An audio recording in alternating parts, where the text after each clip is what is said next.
Merci. Alors, on arrive maintenant à un moment qui est peut-être un moment très attendu au moins par certaines personnes dans la salle, j'en suis certaine, c'est celui de la remise des certificats. Alors, on a le plaisir de pouvoir accueillir deux témoignages pour vous adresser à vous, gestionnaires labellisés, des félicitations pour votre engagement dans la gestion écologique. Alors, nous allons accueillir tout d'abord Gaëlle Thévenot, qui est directrice adjointe acteurs et citoyens à l'Office français de la biodiversité. Merci. Alors bonjour à toutes et tous, je suis très heureuse d'être ici aujourd'hui et même très fière parce que mon quotidien c'est le béton. Le béton et mon ordinateur avec beaucoup de visioconférences et donc je me suis battue pour venir, pour faire l'allocution là maintenant, non, puisque c'était proposé. Mais en tout cas, pour pouvoir venir, prendre le temps de venir vous écouter. Et ce matin, et puis je vais rester aussi cet après-midi. Et tout ce que j'ai entendu m'a convaincue de rester, tellement c'était intéressant. Et donc voilà, ravie de participer à cette journée et à cette remise des prix de ce label Éco-Jardin pour tous les lauréats 2025. Et vous êtes nombreux et vous êtes de véritables ambassadeurs de la gestion écologique de la nature. Bravo pour ça. Je voudrais féliciter aussi et remercier Plantécité ainsi que François Darchy pour l'organisation de cette labellisation Éco-Jardin et puis pour tout ce que ça peut inspirer d'autres pour rejoindre le label et puis toutes les autres personnes du quotidien que vous pouvez côtoyer.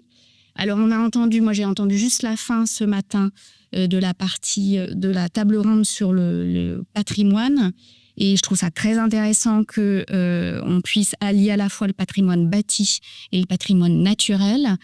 Et je suis heureuse d'apprendre que bientôt, on aura peut-être de la pelouse jaunie au musée du Louvre. Donc, très bien, j'ai hâte de voir ça. Sur l'enseignement, l'enseignement, super. Là, j'ai pu participer à toute la table ronde. C'est un sujet qui m'est cher. Et donc, en particulier, l'enseignement agricole. On travaille, nous aussi, pour développer, mettre de la biodiversité dans l'enseignement et en particulier dans l'enseignement agricole. Et donc, là, à la fois, ce que j'ai apprécié, c'est que vous puissiez travailler sur le site et pas de se dire, on va aller travailler plus loin où, effectivement, les zones, la gestion écologique sera plus facile ou en tout cas plus attendue. Mais non, on travaille sur l'établissement en lui-même.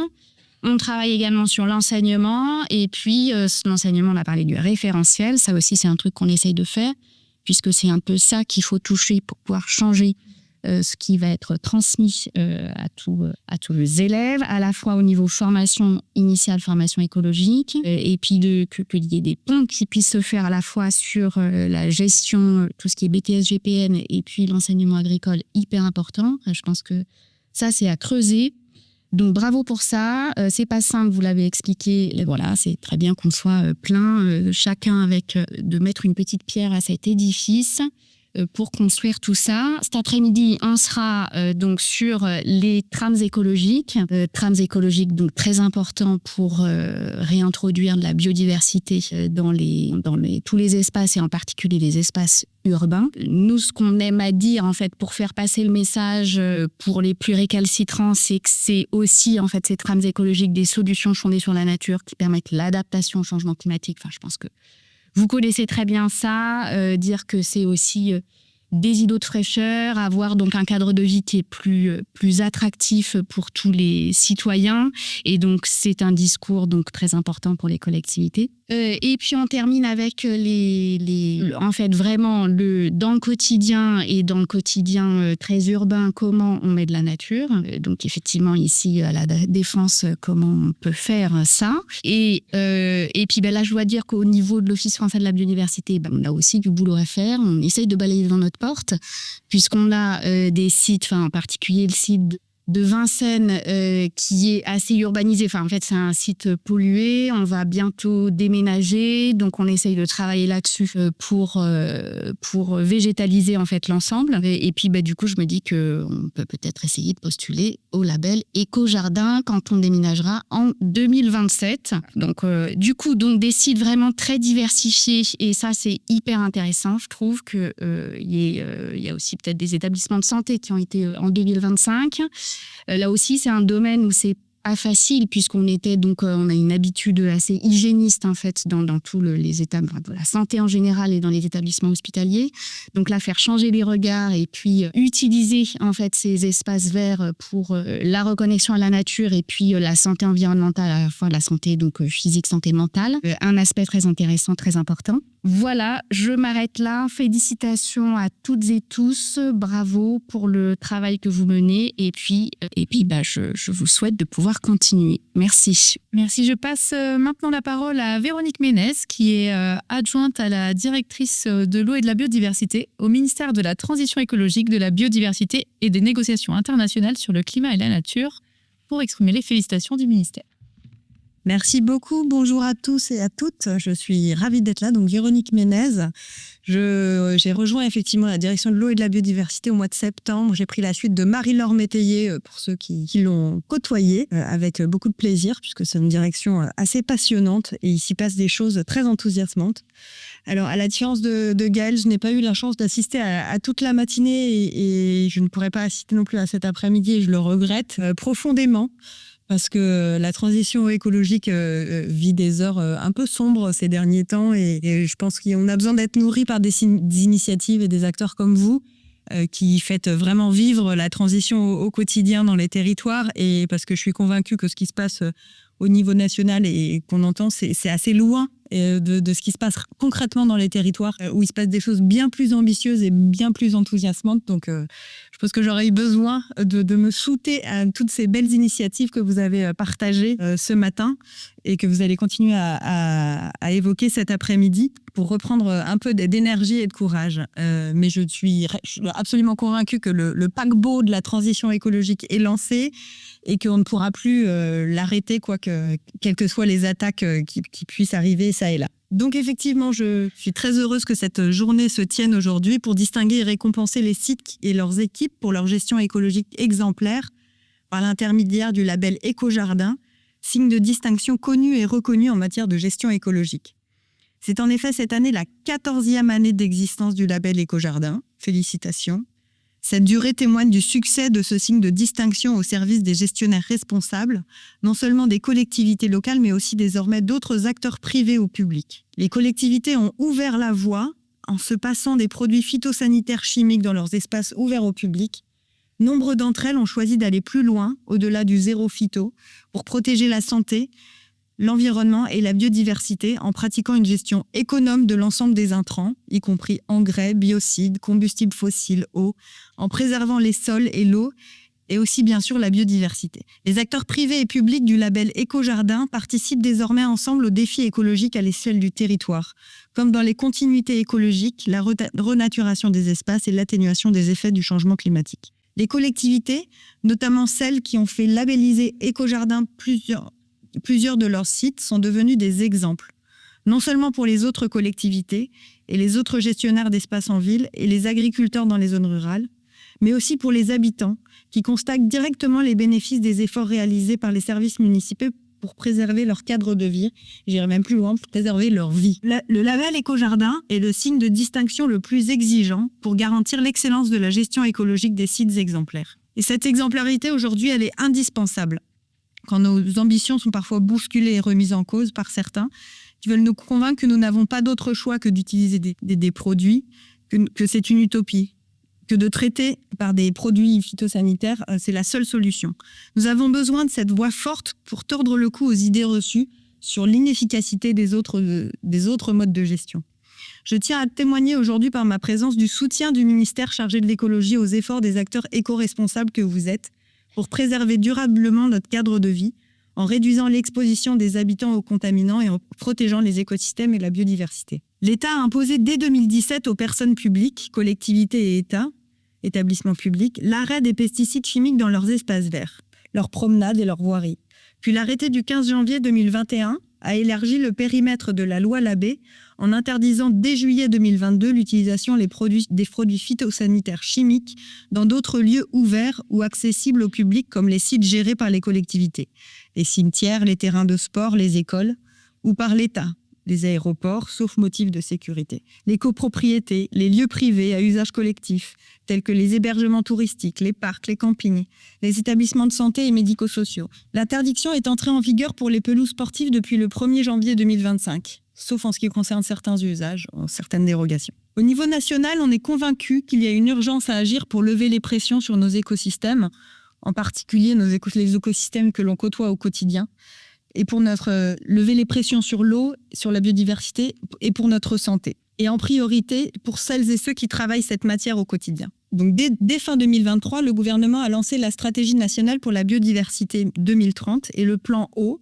ainsi que la stratégie Écophyto 2030 en 2024. La SNB, la stratégie nationale biodiversité 2030, présente le label Éco-Jardin comme un label de référence avec la mesure 28 de la stratégie, assurer l'exemplarité de l'État et des services publics dans la préservation et la restauration de la biodiversité. Le plan eau organise en particulier la sobriété des usages de l'eau pour tous les acteurs. Il fixe pour cela des objectifs, et notamment un objectif national d'une baisse de 10% des prélèvements à horizon 2030 pour l'ensemble des acteurs, à l'exception des agriculteurs pour lesquels l'efficience est souhaitée, donc un maintien des prélèvements, mais pas d'augmentation, et un objectif de préservation de la qualité de l'eau et de la restauration des écosystèmes sains et fonctionnels. Le gouvernement a lancé en 2024 la nouvelle stratégie Écophyto 2030. Bien que les usages dans les jardins espaces verts végétalisés aient diminué de 95% depuis le lancement du plan Écophyto en 2008, l'axe 3 de la stratégie souligne l'importance de soutenir ces filières pour les jardins espaces verts dans leur démarche de poursuite de la réduction d'usage des pesticides chimiques en ville pour renforcer la protection de la santé, de la biodiversité et des ressources et pour favoriser des milieux de vie agréables et la végétalisation des espaces urbains. Alors j'entendais des blagues au sujet de la Défense. Moi, ça fait 20 ans que je travaille à la Défense et j'ai eu le plaisir de revenir en septembre dans ce lieu merveilleux qu'est la Défense. Et ma surprise, qui n'est sans doute pas la vôtre, ça a été de voir que c'est une zone qui a été énormément végétalisée depuis 20 ans. Donc on n'en voit pas encore les effets, mais je travaillais dans la tour en face il y a une vingtaine d'années et j'ai pu constater que ça y est, il commence à y avoir de la végétation à la Défense. Donc on voit que voilà, à nouveau, le paquebot de la transition est en marche et plus rien ne pourra l'arrêter. On a encore un petit peu de chemin à parcourir à la Défense, il me semble. Mais en tout cas, c'est engagé. Plantécité a rendu public en février 2025, dans le cadre de la stratégie Écophyto, le guide vers les territoires sans pesticides. Résultat de l'étude prospective sur l'évolution du label Terre Saine, conduite par Plantécité dans le cadre du plan Écophyto. Ce guide présente des solutions concrètes avec une 50aine d'exemples de leviers couvrant des domaines de compétences et des modalités d'action variées, et témoigne ainsi de l'importance de l'apport proche territorial. Les différents leviers sont connus, mais actionnés ensemble, ils peuvent vraiment continuer à infléchir la trajectoire de transition des territoires. Le guide est disponible sur la plateforme ecophyto-pro.fr. Dans le prolongement de cette étude, la Direction de l'eau et de la biodiversité va lancer avec l'aide de l'association Plantécité au printemps 2026, le nouveau trophée à destination des petites communes pour succéder au label TAS. Cet outil de communication sera destiné, en particulier pour les petites communes, vers la labellisation de la gestion écologique dans leurs espaces. Une présentation rapide du trophée sera réalisée en fin d'après-midi. Au niveau européen, le règlement sur la restauration de la nature a été publié au journal officiel en juillet 2024. Ce texte prévoit la restauration de 20% des terres et des mers de l'Union européenne, les sites dégradés, à horizon 2030 et 90% à horizon 2050. Après une première concertation préalable en 2025, nous travaillons actuellement à l'élaboration du plan national de restauration de la nature qui déclinera les objectifs de ce règlement sur le territoire français, avec un zoom en particulier sur les écosystèmes urbains, qui est un volet entier du plan national de restauration de la nature et qui s'inscrit dans la droite ligne des efforts que font la France sur le plan nature en ville. Ce texte sera soumis à la consultation du public au printemps 2026 et je vous invite tous et toutes à aller regarder ce qu'on prévoit d'y mettre. Enfin, je voudrais parler des efforts de l'État en la matière. Le gouvernement a engagé avec la circulaire du Premier ministre Service public éco-responsable les services de l'État et de ses établissements publics gestionnaires d'espaces végétalisés à mettre en place une gestion écologique dans ses propres espaces verts et à les engager dans une démarche de labellisation comme celle du label Éco-Jardin. Les services de l'État et de ses établissements publics sont entrés progressivement dans une démarche de labellisation. Ainsi, l'hôtel de Matignon a été le premier site labellisé en 2023. Le Muséum d'histoire naturelle avec ses 4 sites en Île-de-France, le site de Bercy du ministère des Finances et celui du CEREMA à Angers ont été labellisés en 2024. D'autres gestionnaires de l'État et de ses établissements publics sont distingués aujourd'hui. Vous avez eu l'occasion d'en voir quelques-uns ce matin. l'École nationale supérieure du paysage à Versailles, l'Agrocampus, le Crous, l'INRA à Dijon, l'Agrocampus de Montpellier et j'en passe. Je tiens à souligner l'initiative de la ligne C de la SNCF qui est pour la première fois distinguée aujourd'hui avec le label Éco-Jardin pour plusieurs de ces gares.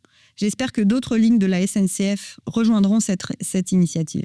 Je remercie tout particulièrement les gestionnaires de ces sites pour leurs implications et leur présence aujourd'hui. J'espère que ces premières labellisations Éco-Jardin des sites de l'État et des établissements publics en appelleront beaucoup d'autres. Et pourquoi pas, peut-être que les jardins du site de Roquelaure du ministère et d'autres sites du ministère seront peut-être labellisés un jour et deviendront des exemples pour les gestionnaires de jardins, des espaces végétalisés et des infrastructures. Pour aider ces acteurs, le projet Planification écologique dans les jardins de l'État, plan Éco-Jardin, porté par mes services avec l'aide de l'association Plantes et Cités, accompagne depuis 2023 l'ensemble des gestionnaires d'espaces verts de l'État et de ses établissements publics sur la voie de la transition écologique. La direction de l'eau et de la biodiversité a mis à disposition en 2024 une boîte à outils et un jeu sérieux collaboratif plan Éco-Jardin. Une formation interministérielle à distance sur la gestion écologique dans les espaces verts de l'État et de ses établissements publics avec une mise en ligne début 2025 sur la plateforme interministérielle Mentor. Et la direction de l'eau et de la biodiversité anime régulièrement des groupes de travail du réseau des référents Plan Éco-Jardin et la plateforme Plan Éco-Jardin. Donc voilà, à notre petite échelle, on essaye de faire notre part dans les emprises foncières de l'État. Et j'espère que, comme vous, on contribue à semer la bonne parole sur cette gestion écologique des espaces verts. Donc pour finir, je tiens à remercier en particulier l'association Plantes et Cités, notre partenaire fidèle du plan Éco-Phyto à l'origine du label Éco-Jardin et par ailleurs animateur des sites web Nature en Ville et Éco-Phyto Pro, qui assurera le secrétariat du trophée dont on va vous parler cet après-midi. Donc un grand merci à vous et puis l'ensemble des pionniers et pionnières que vous êtes dans la gestion écologique qui se sont investis dans cette démarche Éco-Jardin. Aujourd'hui, je crois qu'on est à 143 gestionnaires engagés et 869 sites labellisés. On va pouvoir viser le millier pour l'année prochaine, depuis plus de 14 ans. Et je tiens à féliciter en particulier les nouveaux gestionnaires de l'année et les nouveaux sites. Donc, je crois qu'on a 31 nouveaux gestionnaires, si je ne dévoile aucun secret, et 65 nouveaux sites, donc bravo à vous. Et évidemment, je n'oublie pas l'OFB que je remercie chaleureusement pour leur accompagnement des actions de distinction comme Éco-Jardin, et je vous encourage à poursuivre vos efforts sur la voie de la transition écologique. Un petit mot pour l'équipe de la direction de l'eau et de la biodiversité qui est très impliquée sur ces sujets et qui fait vivre avec ardeur cette initiative et cette dynamique, et on a encore beaucoup de travail. Je vous adresse au nom de la ministre nos remerciements les plus profonds et nos encouragements pour continuer à promouvoir l'exemplarité avec l'aide du label Éco-Jardin.